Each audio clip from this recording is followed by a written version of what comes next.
Hi, everyone. Thank you for coming. So my name is Grace Collars, and I'm an AmeriCorps member for Conservation Nebraska, and I'll be your host for today's event. Now, my fellow AmeriCorps members, Peggy, Eric, and Jaleesa, plan today's event, so I'll be here for the technology side of things. I would like to start off reminding everyone on Zoom that you're automatically muted and your cameras are turned off. And if you have any questions throughout the presentation, you can drop them in the chat or the Q&A function, and we'll go over those at the end. There will be a poll sent out at the start and end of the presentation. So if you complete both, you'll be entered twice to win a $25 gift card. And if you complete one, you'll be entered once. And same with the in-person attendees, you should have picked up a piece of paper with the pre and post event survey. And I will now launch the Zoom and introduce the poll over Zoom and introduce today's speakers. So you can fill that out once as I'm introducing them.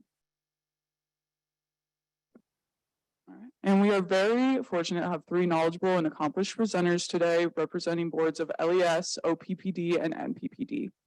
So we would like to thank them in advance for taking their time out of their busy schedules to help Conservation Nebraska and inform Nebraska residents about what their organizations are doing to keep our state healthy and conserve natural resources.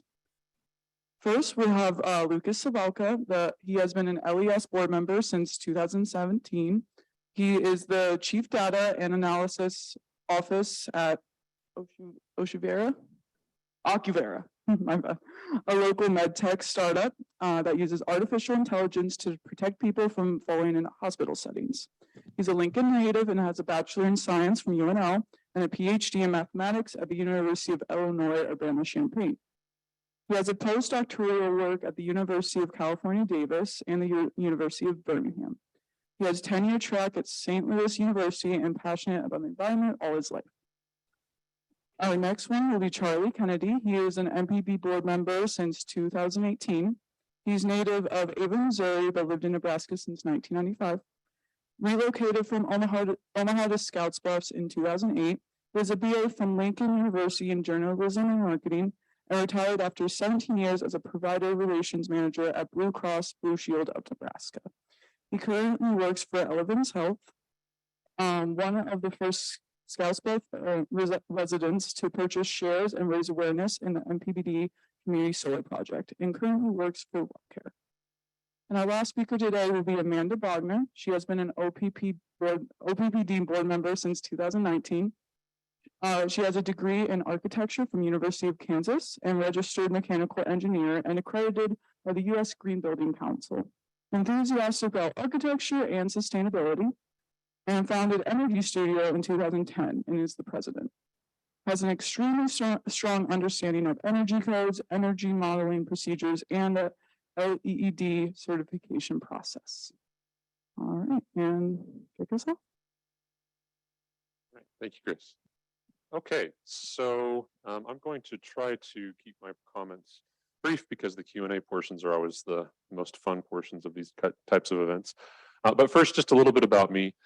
Standard disclaimer, I am a board member for LES. I'm not on staff for LES, so I'm going to do my best to differentiate between my personal opinion and LES's position. So I'm stealing a fair number of LES slides and graphics for this presentation. I've labeled those slides, but when we get to the opinion portion, you'll notice that the format has changed because it's me talking, not LES. Just a little bit about me. As Grace said, I work for a med tech company here in town doing fall prevention, but all my life I've had a deep passion for conservation, clean energy, and compromise. And I think that the topic today of the renewable energy goal, the sustainable energy goal, fits very well into that. So I've been on the board since 2017, and throughout that process, I've been working with other board members to try to help LES chart the new territory as we transition the entire economy from fossil fuel-based resources to cleaner resources. So today, LES is roughly 1/3 renewables, 1/3 coal, and 1/3 gas. That just gives you an idea of where we are. That's on kilowatt hours. So this is energy that LES consumes, or LES customers consume. And historically, LES has already been on a pretty impressive and steep reduction curve in terms of emissions. So LES has had a series of initiatives over the last really decade, including purchasing wind and solar power that have helped reduce the total emissions. And this is really in line with what the broader energy industry is doing. It's really in line with what Southwest Power Pool, which is the market that we participate in, that LES participates in, has been doing. So that's the trajectory. We have a goal.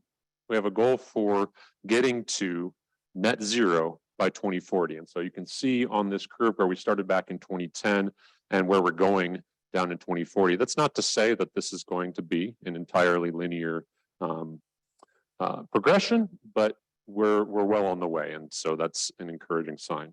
Okay, so what is that net zero goal? This is not working. There we go. That goal was signed in November 2020. That was the culmination of over a year of numerous board activities and conversations where all the board members gave input, where staff gave input and analysis. It was a pretty intensive process to get to the point where we agreed on this goal. I put the language up there. I know you can't read it, but let me summarize it for you. And it's still not working. Where do I need to point maybe? Where's the computer at? Okay, all right. Here's a summary of some of the things about the decarbonization goal. So really it is a net zero decarbonization goal. So the goal is to achieve net zero carbon dioxide production from the LES generation portfolio by 2040. So that is inclusive of a number of caveats and observations. So the overarching goal is that LES is going to get to net zero carbon emissions. We're going to talk about that net in just a minute here, but it includes a commitment to, well, LES's operating principles are that LES provides clean, reliable, affordable, and sustainable energy. And each of those are important in terms of delivering that power to the community and serving the community. So it comes with an explicit commitment to maintain system reliability and system affordability. It also, of course, the fundamental principle of going to net zero is environmental stewardship, reducing carbon emissions to address our local source of carbon emissions for climate change. It is fiscally responsible. It's meant to carefully consider financial impacts to all customers. I mentioned that year's worth of meetings. That's really driving the ship here, especially customers with low and fixed incomes that can be most adversely affected, for example, by rate increases or those kinds of things. It considers existing contractual obligations. So for example, LES has essentially life of plant contracts with 3 coal plants that are going to require some negotiation and discussion to restructure. And it also looks to the future. It is looking for advancements to take advantage of advancements in generation, energy storage, carbon capture, and other emerging solutions. So there are a number of clean energy technologies available today, and LES is considering all of those, but of course there are more in the future as those come up. LES is going to consider those as well, utilizing those as well. Okay, so those were 3 graphics from LES. I want to share my perspective on this goal. So first of all, oh, it's not showing up correctly. Okay, well, maybe.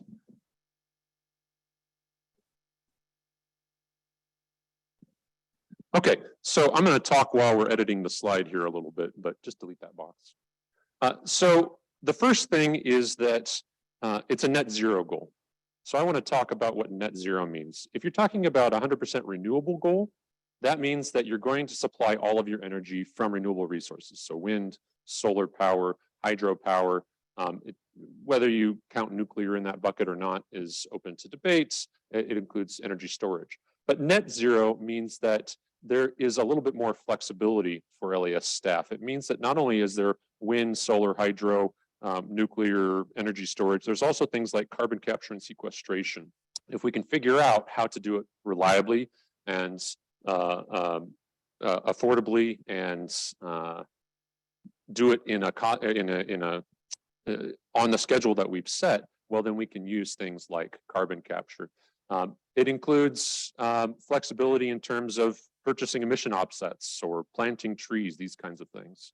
So in the short term, it's probably going to look a lot like the existing renewables in terms of the first, LES has reduced emissions, I think, and Mark, I'm going to turn to you. How much since 2010 or so?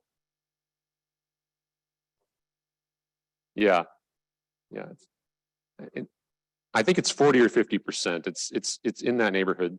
We'll say 40% over the next decade. As we get to say the 80% mark, that's probably going to be driven a lot by those renewables. But getting from 80 or 90% to 100%, that flexibility from the net status is going to be useful. That's really saying, okay, we're going to consider all tools in our tool belt to reduce those emissions and figure out what works best when we need to make those decisions. So think down the line in 2035, 2040. It is that net zero gives staff maximum flexibility in reaching that goal, but that's balanced with the fact that it's a 100% goal. Right. So we're not aiming for 80% reductions. We're not aiming for 90% reductions or even 50% reductions. We're aiming for 100% reduction. We want to get to that 100%. And so we're very explicitly balancing having all tools in the tool belt to give us maximum flexibility while having that ambitious goal. And that's kind of the message that I take personally from the LES goal, which is we're balancing competing interests, right?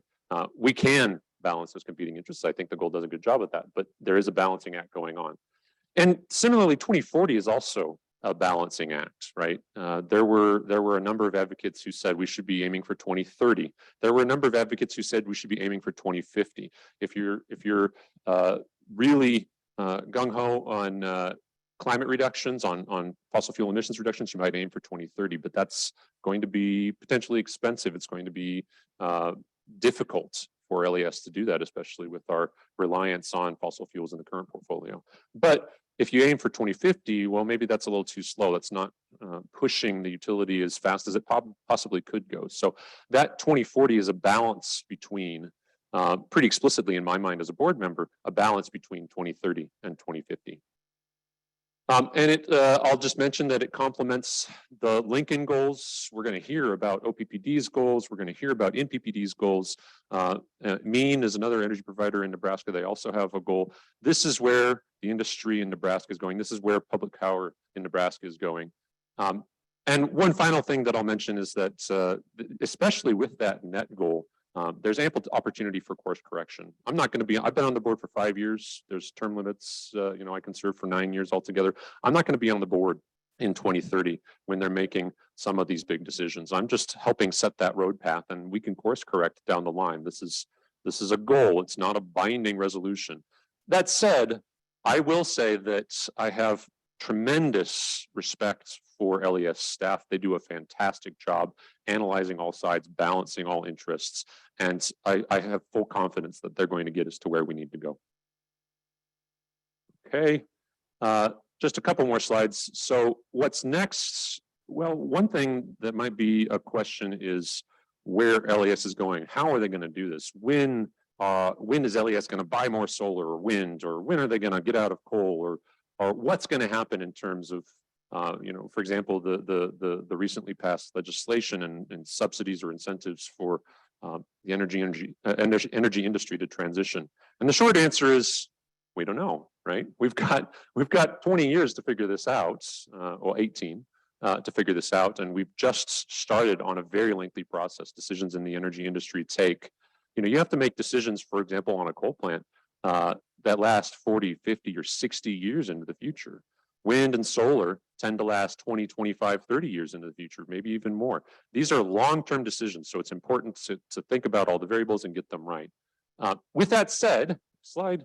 LES is embarking on, in fact, we're pretty close to, we're getting towards the end of the integrated resource plan. This is an every 5-year process that LES goes through. And I don't have too much to report to you all right now. The board is going to be briefed on the most, close to final outcomes of the integrated resource plan process at the next board meeting. So pretty soon in this month, but not quite yet. But this is one area that I wanted to bring up because this is an opportunity for public engagement. If you're interested in being part of the LES process, you're more than welcome. You're very encouraged to attend either virtually or in person. Do I have another slide? I list this. Yes, there we go. The integration IRP public meeting number 3. It's going to be at the Rokeby, the LES Operations Center on Rokeby Road, and it's also going to be available digitally. You can get more information on this at les.com/IRP, and this will be August 25th at 6 o'clock. Okay, all right, that is what I wanted to say. Turn it over to the next. Yes, thank you. All right, and we'll have Charlie over Zoom that is speaking today. Well, I don't have to present. Lucas answered all the questions. So thanks, Lucas. Appreciate that. Hey, everybody. I'm Charlie Kennedy coming to you live from beautiful downtown Scottsbluff. Sorry, I can't be there in person, and I don't think I could convince all of you to come out here. So we're going to use COVID's favorite best friend and confidant, Zoom. Speaking of COVID, I'm getting over it. So if my voice is a little raspy or I have a little bit of coughing, I apologize. I just hope the electricity doesn't go off in my house in the next few minutes. That would be bad. I'm NPPD board director for subdivision 5. As you can see, that encompasses most of the western half of Nebraska. While it's a large area geographically, it has a small population of NPPD customers compared to other subdivisions. There are a few wholesalers, but primarily the people paying the electric bill are commercial businesses and residentials. 4 counties not included in subdivision 5 have other suppliers through contracts executed by their county or municipalities. I came on the board by way of the 2018 election as a nonpartisan candidate. I didn't have any experience in the energy sector, but I was engaged in NPPD's initial community solar project, which was installed at their Scottsbluff branch office. I was one of the first customers to buy shares of electricity produced by the startup solar farm. Also, my dad was an electrician, and so I had some basic knowledge of what it has to happen the second you turn on the light switch. I did put in the work leading up to the election, however. I got the word out to the few friends I have. I knocked on doors, I introduced myself. I asked voters what they would expect of me if I were elected. The list was short, but pretty consistent: affordability, reliability, sustainability, and the one that surprised me, more renewables in the mix. Our part of the state has a substantial railroad presence. The railroad has a substantial presence and huge stake in transporting Wyoming coal across the state and across the country. I think most people maybe see the writing on the wall, however. Nebraska's first community solar farm was installed in our little burg in 2017. I was getting my name out for the election the following year. So I think the timing and awareness was just ripe for renewable energy. Burning coal to produce electricity is becoming more expensive. You're using fuel that has to be mined and moved. The technology is somewhat dated. And if we truly believe what most of the scientists are saying, we're heating up our planet with unusual amounts of carbon at an escalated pace. Next slide, please.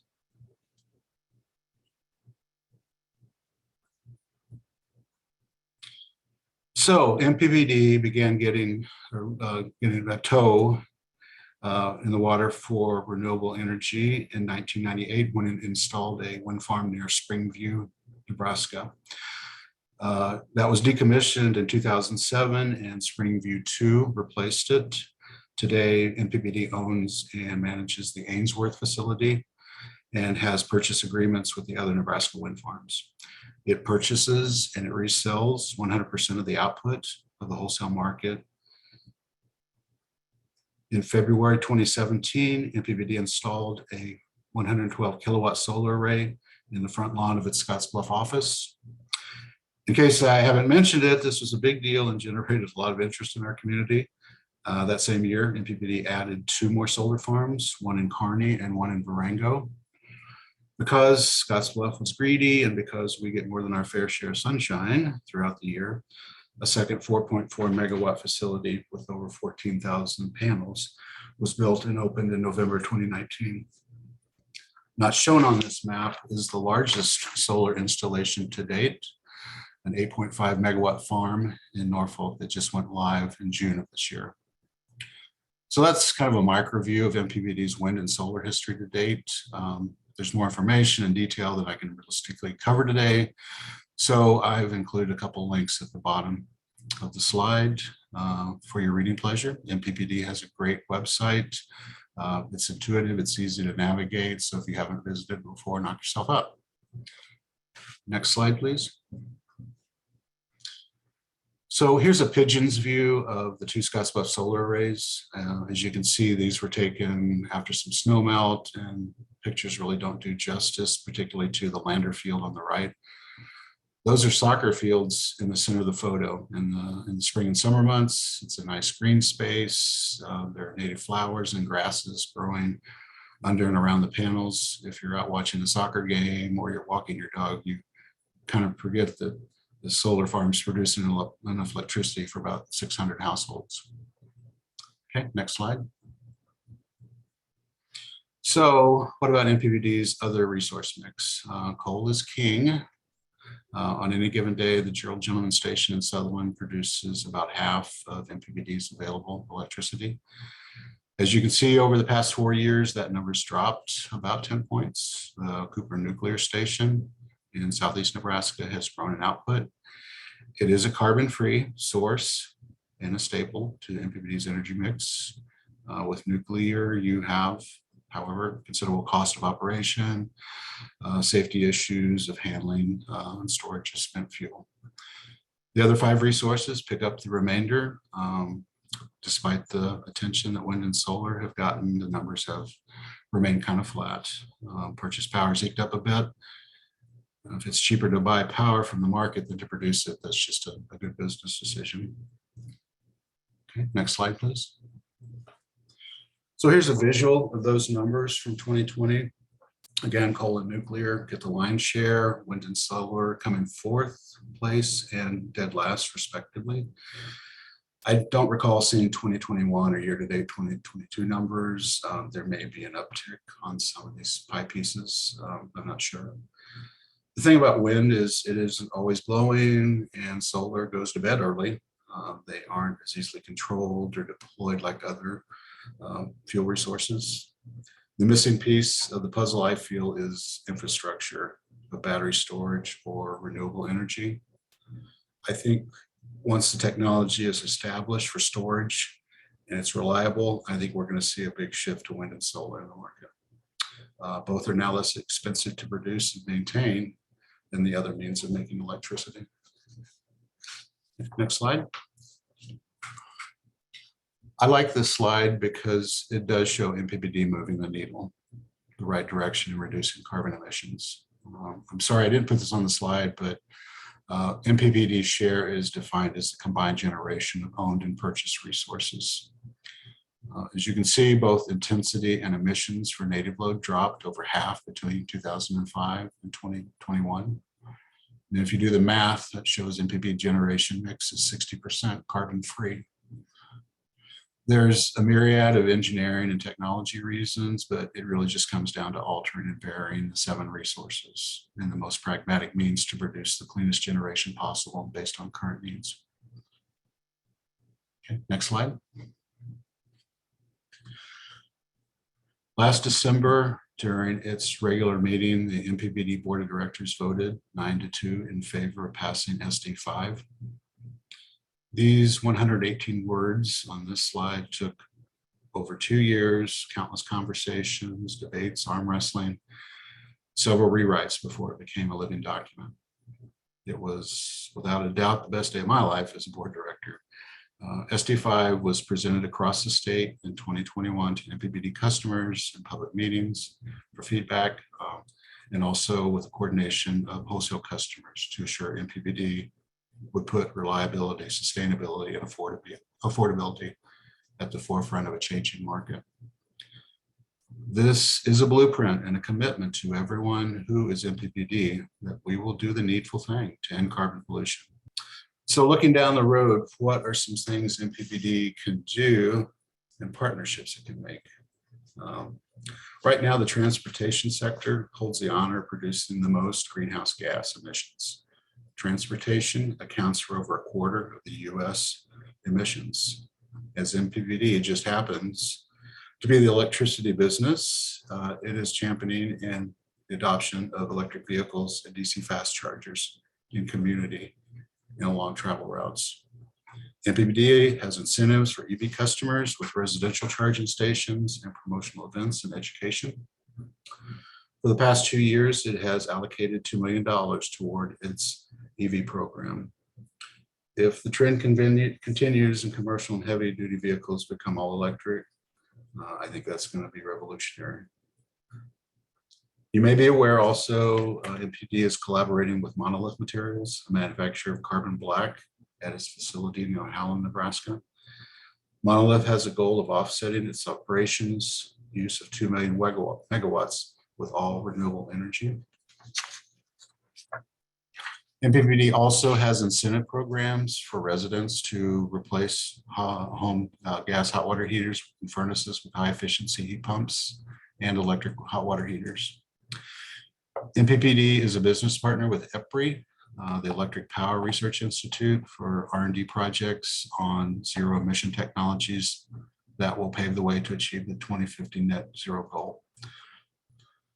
Next slide, please. That is my dog and pony show. I'm very fortunate to have a small and insignificant part of this. And I have to say NPPD management and staff are above exemplary. They understand their jobs, and what they do are crucial to our lives and to our civilization. Most everything in our daily life relies on electricity, and the demand and expectations are only going to grow. They are prepared, they will get it done. Okay, I hope this information was helpful and offered some insights on NPPD's roadmap to net zero. Thank you.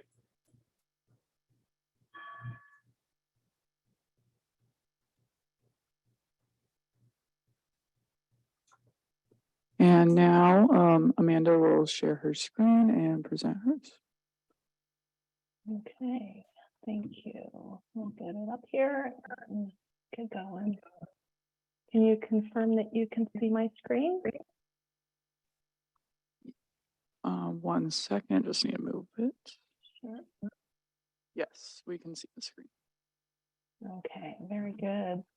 Well, thank you very much for inviting me to speak today. I'm Amanda Bogner, an Omaha Public Power District board member representing Subdivision 1, which is Northwest Omaha. Hey, Grace, real quick. Thank you very much for muting. Okay. I'm currently the board chair, but have served on the Finance, Systems, and Governance committees since my service began in 2019, and my current term ends in 2026. So as mentioned earlier, I'm a licensed mechanical engineer and founded Energy Studio in 2010, a firm that specializes in making commercial buildings more energy efficient by providing a service called energy modeling. So as you might infer, I have a deep understanding of how buildings use energy and strategies to reduce those needs. I thought it was interesting, Charlie, you mentioned your father's background, and my family also has a history with the electric industry.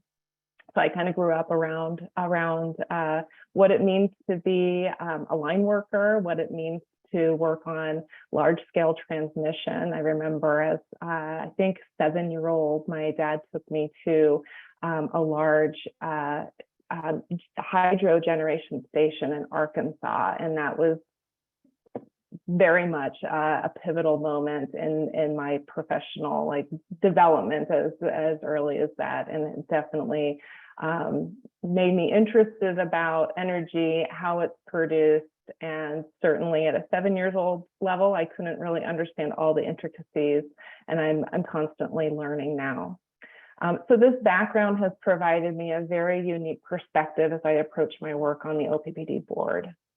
So today I've been asked to share a bit about the net zero carbon emissions by 2050 goal and what it means to OPPD. So I'll get into the tactile pieces of that in a little bit, but in short, it means one more step towards OPPD's vision of a cleaner world.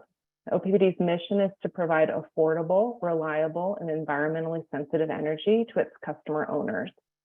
OPPD has an awesome responsibility of balancing all three of these components of its mission while also advancing each part of its mission individually. So from a broader perspective, OPPD realizes that net zero carbon emissions fits into a larger environmentally sensitive vision. But in practical terms, I can share more about what a net zero approach might look like. So similar to what you've heard from LES and NPPD, the OPPD Board of Directors voted in 2019 to adopt a net zero carbon emissions by 2050 target, which was the catalyst for an important and comprehensive study around how OPPD might achieve this goal. A strategic initiative called Pathways to Decarbonization, led by both OPPD employees and a consultant, E3, examined numerous scenarios and approaches to decarbonizing the utility. Ultimately, the study results pointed to a net zero carbon goal as opposed to a zero carbon goal as the most practical and effective way to achieve our target. So Lucas certainly described a little bit about the differences of what these different elements mean. And so I'll just review kind of quickly. So if we had 100% renewables, that would be very, very stringent. It would allow no combustion or nuclear on our system. All generation would come from wind, solar, hydro, and would likely use battery storage as well. If we were looking at a zero carbon goal, that would look at 100% generation from zero emitting resources. This would leave room for hydrogen, renewable natural gas, nuclear, and carbon capture and sequestration. Where OPPD is plotting right now from that, looking at both reliability and affordability in conjunction with the sustainability goal, we've landed on the net zero carbon arena, which leaves room for some continued fossil generation, but that would be balanced with offsets on greenhouse gas reductions in other jurisdictions and sectors, and also looking at direct air capture, carbon sequestration, and those types of technologies. And of course, the near zero carbon is the least stringent and is not where OPPD is focused on right now. This would allow for minimal electricity emissions at 1 to 5% is what we have defined that to be. So as a utility, reliability is paramount, and reserving the right to employ a diverse energy portfolio remains the best way to balance our environmental sensitivity and reliability goals. Through OPPD's generation portfolio, it certainly has a significant impact on decarbonization. We also recognize that this effort requires a multi-pronged approach. So our Pathways to Decarbonization strategic initiative looked not just how we could look at our energy portfolio to achieve our goals, but also at our internal operations, our customers, and our communities, because it really takes many in our community to make this goal happen. So to date, we've made good progress towards our goals, and I'll just kind of walk through each element individually. We've completed a greenhouse gas inventory internal at OPPD. So OPPD is using best practices and standards defined by the World Resources Institute Greenhouse Gas Protocol to track, measure, and report greenhouse gas emissions from our internal operations year after year. Our greenhouse gas inventory will provide insight to our opportunities to make progress toward our goal of net zero carbon by 2050. So this inventory not only looks at our generation and our emissions from that, but also our scope 2 and our scope 3, which is very much more related to business operations. So we seek products and programs to help individual customers reduce their own carbon footprint. So for example, in 2018, there were only 400 electric vehicles registered in OPPD's 13 county service territory. Today, there are more than 1,500. So as EVs become more mainstream in our service territory, OPPD is seeking products and services to engage and serve our EV customers for residential as well as commercial businesses. And OPPD continues to provide a comprehensive guide to electric vehicles on our webpage. You can visit oppd.com/EV, and this includes information on federal and state incentives that are available. In addition, OPPD has converted its entire passenger fleet to hybrid and plug-in electric vehicles. OPPD has offered rebate for drivers making the switch to electric vehicles. However, presently that grant funding that was supporting that program is no longer available. Similarly, OPPD continues to see growing interest among its customers in generating their own electricity. So for example, in 2019, we had 24 applications from customers to connect new solar panels to our grid. This year, we are on a trajectory toward 1,000 applications. Nearly all these customers utilize OPPD's net metering program, which allows systems up to 100 kW, that's an AC term, the highest of any utility in Nebraska. But we're also very focused on our energy portfolio, and we've undergone a detailed evaluation of how we might achieve this goal. OPPD has taken into account a broad range of voices and trends that will shape it through 2050. OPPD engaged employees, unions, its board, customers, and members of the next generation for stakeholder input. This effort brings together several initiatives, including pathways to decarbonization and power with purpose, to help inform and guide OPPD's strategic vision. As I mentioned earlier, one of the key pillars of this work is building a cleaner world, and OPPD is committed to that end to 2050 and beyond. So as I've talked about a little bit, Power with Purpose has been mentioned, that OPPD is working to add up to 600 megawatts of utility scale solar generation and 600 megawatts of natural gas fueled generation to our generation portfolio. Though we've experienced project delays, we maintain committed to this effort. And our Platteview Solar, our first solar project as part of the Power with Purpose, is well underway, as are the constructions of Standing Bear and Turtle Creek balancing stations. OPPD's road to decarbonization will adapt and evolve over time as technology and regulations evolve, and reaching that 2050 deadline will involve solutions we don't have access to yet.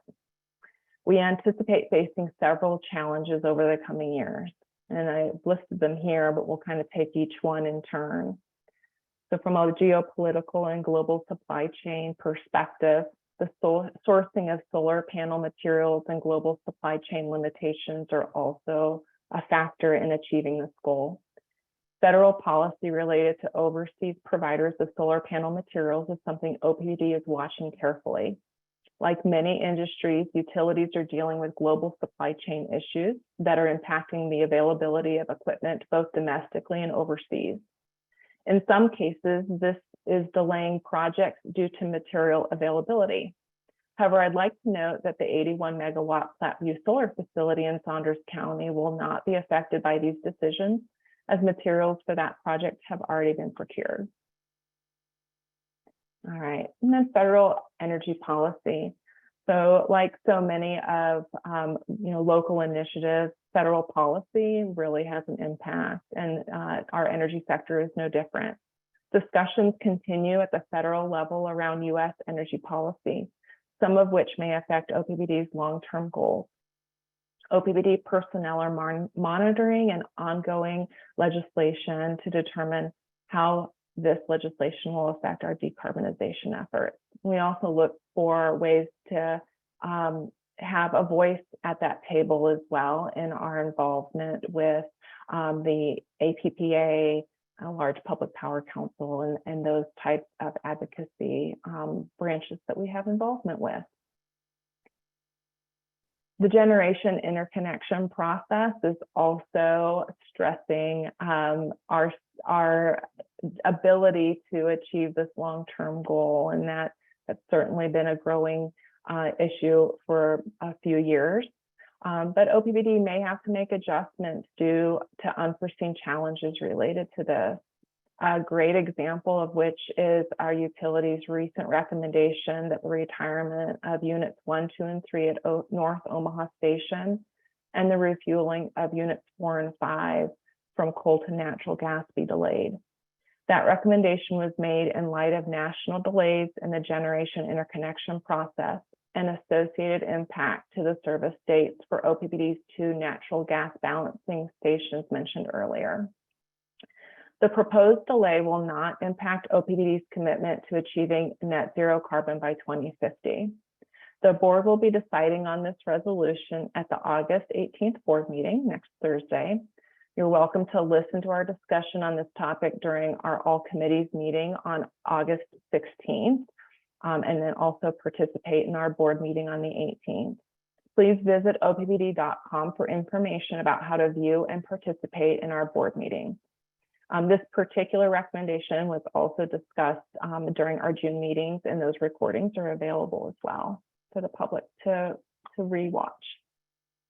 From a local planning and zoning perspective, those regulations could also impact our ability to make this transition. So OPPD is carefully monitoring how local planning and zoning boards are thinking about and discussing regulations that may impact our ability to construct new generation resources. OPPD staff works to maintain relationships and provide education to county boards and other decision makers so they can approach policy making with the best information possible. And then finally, customer preference. OPPD understands that each customer has varying interests in decarbonization and may want to interface with their electric utility in a different way than how their neighbor wants to.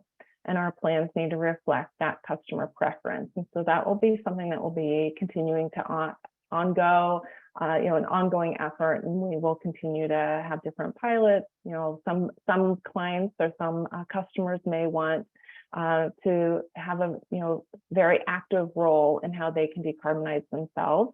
And then others will want to be far more passive, and we need to have programs and solutions in place that reflect both ends of that spectrum. So in conclusion, as OPPD continues to work on its strategic vision for the future, it does so with a cleaner future top of mind. Reaching net zero carbon is possible with the use of mature commercialized technologies such as energy efficiency, solar power, wind power, battery storage, and firm thermal generating capacity, such as natural gas, and with the support of our customers and communities. So this is definitely something that will take the entire community to make it happen. But in my view, decarbonizing our utility is actually the best step forward to decarbonizing our community as well. So one is very much linked to the other. And with that, I will turn it back to our host, and I think we'll open it up for some questions.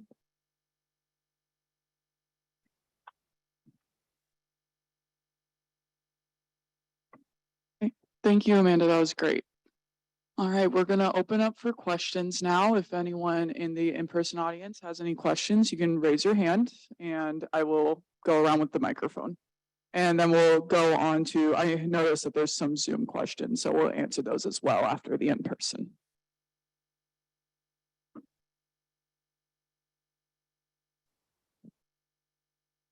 A lot of environmental advocates have suggested that in order to move away from fossil fuels and reduce greenhouse gas emissions, we need to electrify everything. And the recent signing of, approval of the Inflation Reduction Act has many incentives to do just that in terms of purchasing EVs, buying air source heat pumps and heat pumps for water heaters and those sorts of things. So that's going to lead to increased demand of electricity in the near term. Has your utility board made a commitment that any new generation capacity be from renewables rather than fossil fuels? All right. And if, was that question specifically for Amanda or anyone? Each utility? All right, we'll start off with Lucas first. For LES, the commitment is not to no new fossil fuels, although I think that's probable. The commitment is to 100% net zero. So long-term is where the goal is. I don't anticipate LES would need to bring on additional resources. There are people at LES who are closely monitoring the electrification trends. They're very small in Lincoln right now. We probably aren't going to be dealing with that with significant demand for probably at least a decade, but it will be continued to be monitored. All right, and Amanda and Charlie, you can go ahead. All right, I'll go, Charlie, and then you can. So our board at OPPD hasn't made a specific commitment to no further fossil fuel-based generating resources. Certainly with Power with Purpose, we felt the need to have the solar is the main component there, and the natural gas backup at Turtle Creek and Standing Bear stations is a backup. It's a balancing system. As I think the technology matures and becomes more affordable for battery storage, the reliance on fossil fuels will be reduced from a balancing nature. But for now, we still need that type of resource on our system. Certainly the electrification of our community is an important step forward, but we're talking at OPPD in terms of beneficial electrification. I'd like to just touch on that really quick. Beneficial electrification is really where we're electrifying certain elements of our community, such as transportation with electric vehicles and buildings becoming more reliant on electric systems than natural gas. But it doesn't necessarily mean that those resources should, or those end uses really can draw electricity at any time. Beneficial electrification is really intended to try and use the electric system in the most effective way. So for example, we have, every utility has a very low peak in the middle of the night. But we still have our generating resources available to us, and especially in the winter with wind resources, that's when those sources peak. How can we use that electricity that's being generated for needs? And so that's the ideal time to charge an electric vehicle that will then be driven during the day.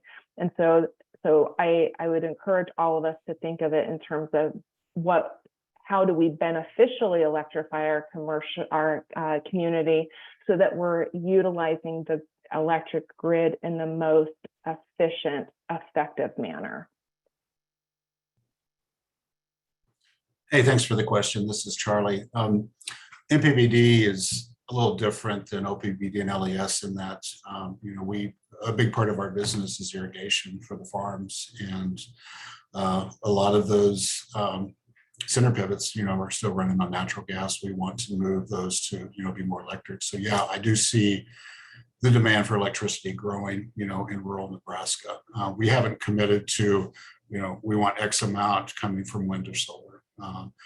Like the other two utilities, we are wanting to move away from fossil fuels to more renewables, but I think it's a little too early in the game right now to decide or make commitments for, a percentage of each.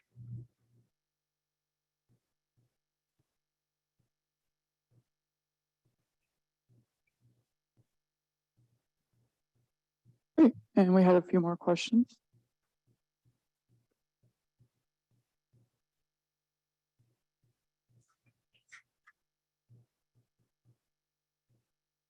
Hey, thank you all very much for putting this on. I really appreciate it. I was just wondering, have you considered building more nuclear power plants? Bill Gates funded a company called NuScale Solar that talks about putting smaller nuclear plants and burying them underground. That way, if there's ever an incident, you just cover up the hole and kind of leave it there is sort of the basic concept. I know this might be a generational issue. People that grew up with 3 Mile Island are more opposed to nuclear, but for younger people and also other countries like France, they're viewing building more nuclear plants as a positive, as a good option for reducing the carbon footprint. Also, I was just thinking, if you built a nuclear plant, would you be able to shut down a coal-powered plant and then get some carbon credits because of that? I don't know, it might just be another way to make money. But I was curious, kind of in general, you've thought about building more nuclear power plants, and if not, so why? And if you have thought of any creative angles to make money in the carbon credits market. Thanks.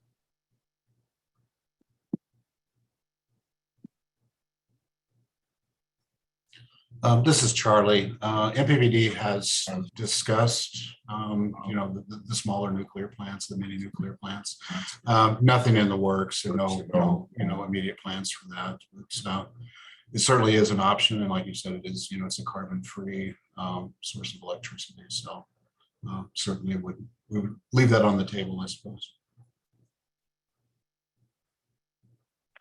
So OPPD, as many of you know, is undergoing a decommissioning of Fort Calhoun Nuclear Station. So our that was the smallest nuclear station in the U.S.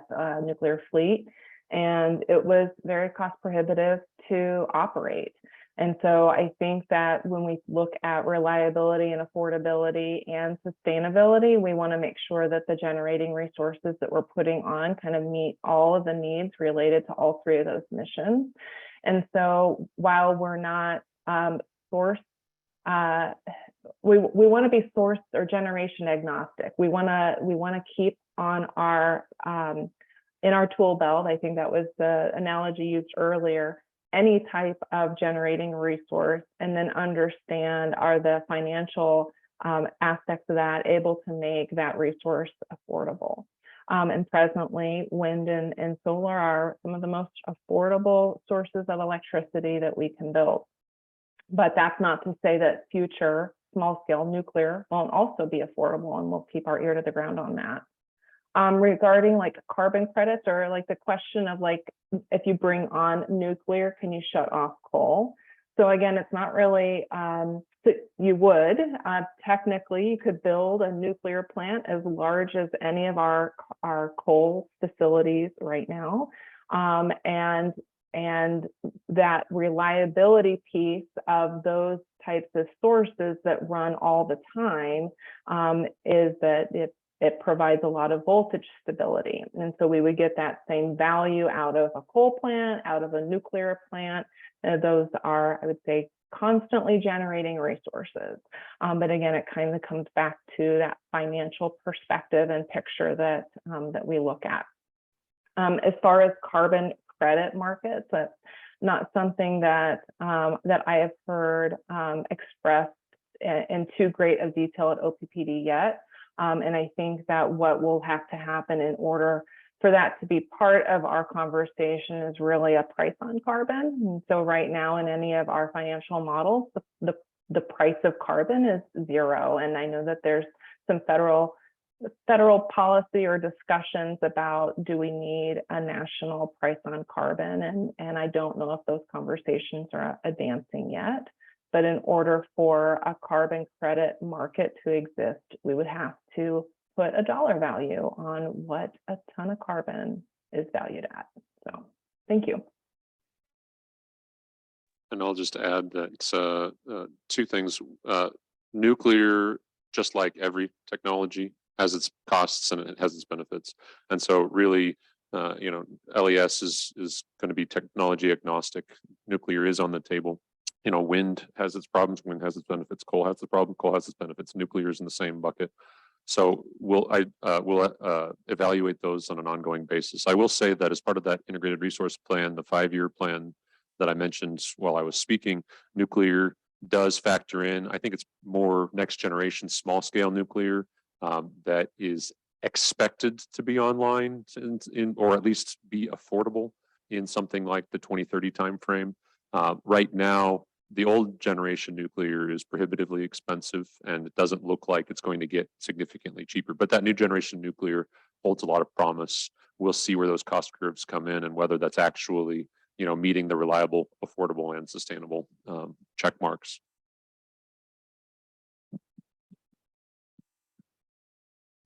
And back in March, we actually had an educational event with an NPPD employee, Daniel Booman, and it was actually very informational. And so if you want more information on nuclear energy, it's recorded on our YouTube, just Conservation Nebraska. All right, and back to questions.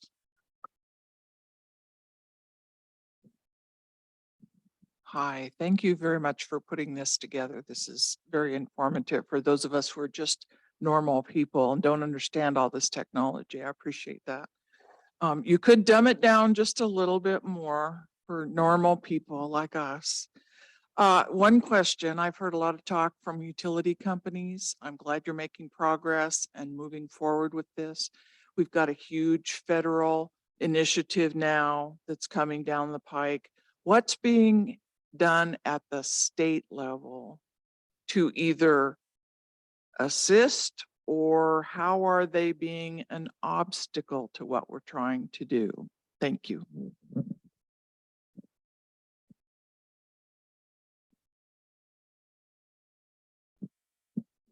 I'll go ahead and start. That's a little bit of a loaded question, but the thing that I'll say is that there's a lot of support in, for example, the legislature, certainly in the public, for what all the utilities are doing. The public is driving, this is public power in Nebraska, so it's driving those efforts.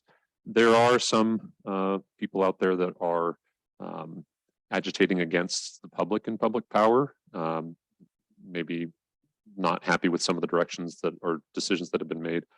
I think that's, I hope that that's not likely to happen, because I think that public power has done a very good job of getting Nebraska to where it is now, and has a very solid path for the future. But beyond that, I think that making your voice heard, and just being part of the community and representing that this is the direction that you want, and it sounds like you are for sustainability goals. You're not alone. 70% of Nebraskans want to see these kinds of initiatives, 80%, depending on how you ask the question. This is where we're going, and we need support to get there, vocal support to get there. I'll add that, oh, go ahead, Charlie. Yeah, I would just echo what Lucas is saying. There's the support for this is overwhelming from the community. Legislature is sometimes kind of slow to move, and I don't know that there's a whole lot going on at the state level right now. You do have something to say on that, but yeah, I think it's kind of business as usual right now in the state. I'll add that each of our utilities, works with legislature and other local elected officials so that they do have information about, the utilities, and we work together. And they ask us, what do you need from us to do your job better? What can we do from a legislature standpoint to advance the utilities, and that's beyond just decarbonization. It's across the board, and just like any other business, there are a lot of different impacts that legislature has on any one of our utilities. And so, but it's, it comes down to having, we want elected officials that are willing to have a conversation and learn, and I think that we have a good group of that right now. The other element here is that, if you do hear, someone saying something about, wanting to get rid of public power, I think you need to dig in and ask those questions about why. Public power provides our state a tremendous benefit. And I think understanding and learning learning about what those benefits are really, really key for all of our customers to understand. And I think all of our utilities could probably do a better of, like, propping that up and saying, why is public power really the model that, why was it put in place? Why was that model put into place at the state legislature? And why should it continue to be in place going forward? It is definitely, we are all community members. There's elected boards or selected boards. And so, similar to any elected official, if you don't like the direction, you can vote to make a change during the next election cycle. And there's a lot of power in that. But then it offers a lot of transparency. All of our board meetings are public board meetings, and there's an ability for public members to members of the public to express their concern and voice and use their voice when we're making decisions. And then at the third thing that I kind of go back to is, because we live in the community, we own businesses in the community, we are invested in making sure that the decisions we make have a long-term horizon, and we're a very important part of the community. So if you think of all aspects of your life, electricity plays a role, and we want to make sure that that reliability continues within all of our community. So I'm kind of speaking for all three of us when I say that, but public power offers a tremendous benefit that, like, investor-owned utilities do not, and we just need to continue to reinforce that. And when you're being asked of your opinion on whether public power still has a place in Nebraska, I would encourage you to dig into that question a little bit, because it's pretty key to Nebraska's success. So thank you. I wanted to acknowledge that it's not just the legislature. There's also other public officials. We have a city council member from Lincoln in the audience, so that's a good thing to recognize. That Lincoln has a climate action plan, and in general, a lot of these initiatives are local. That's one of the advantages of public power, is that it's local control for these types of decisions. There's a number of communities, Charlie mentioned Scotts Bluff, for example. There's a number of communities that are taking these initiatives, just like Lincoln, just like Omaha, just like Scotts Bluff. I think that's worthy of acknowledgement and encouragement.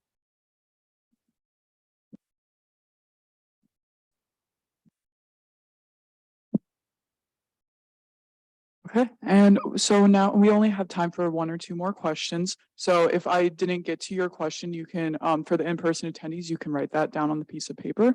I'm going to do one Zoom question real quick. And for our Zoom attendees, I'm going to release the feedback poll so you can fill that out as we answer the final questions. And I will also save the Zoom attendee questions if I didn't get to yours, and we can get back to you on email.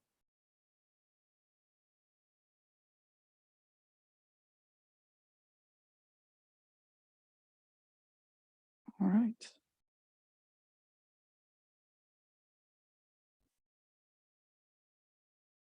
So this is from Ryan. Do global scientific bodies say developed countries like the US should reach net zero in 2030 or 2050?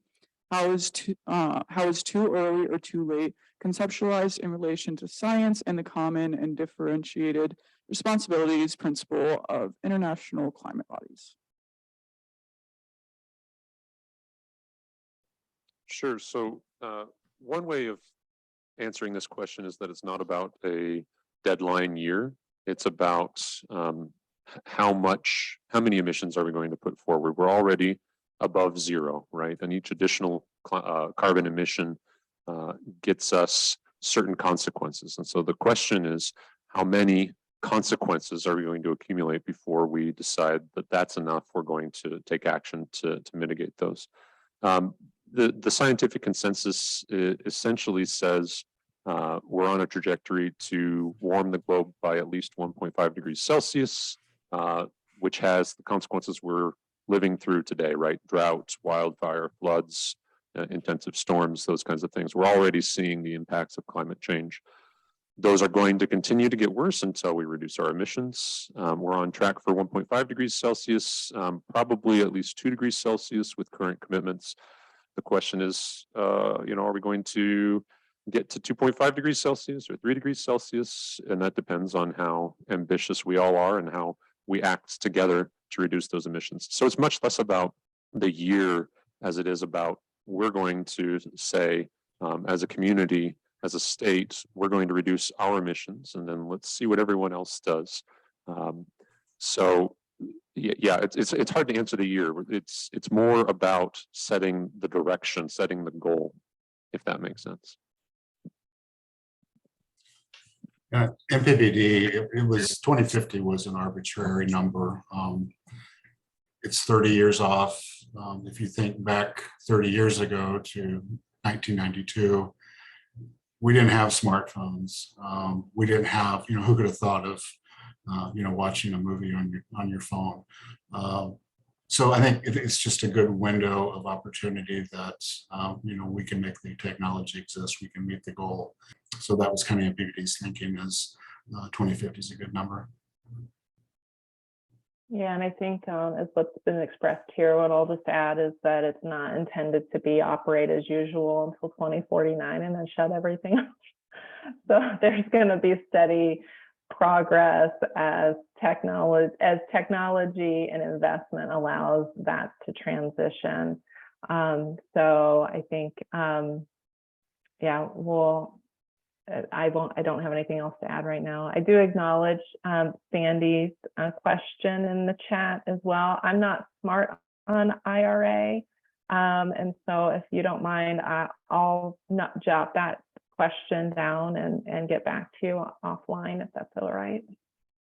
But maybe others can answer that question now.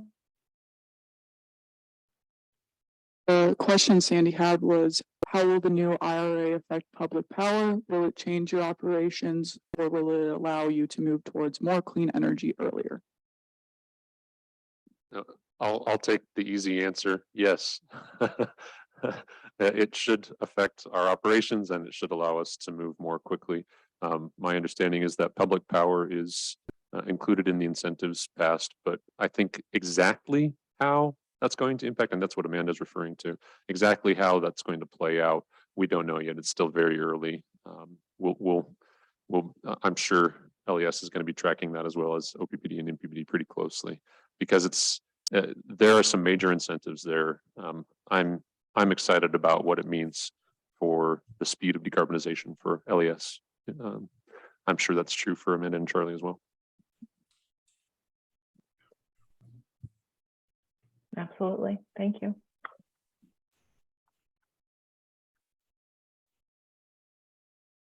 All right, and so we're going to wrap it up now. I want to thank all our speakers for helping out today. And if any of the Zoom participants or in-person participants want any email information, please let me know. And we just leave the paper feedback surveys on your table and we'll pick that up for you. There's a comment section down below if you have any more questions or if you want more email information. That'd be great. Thank you everyone for coming today.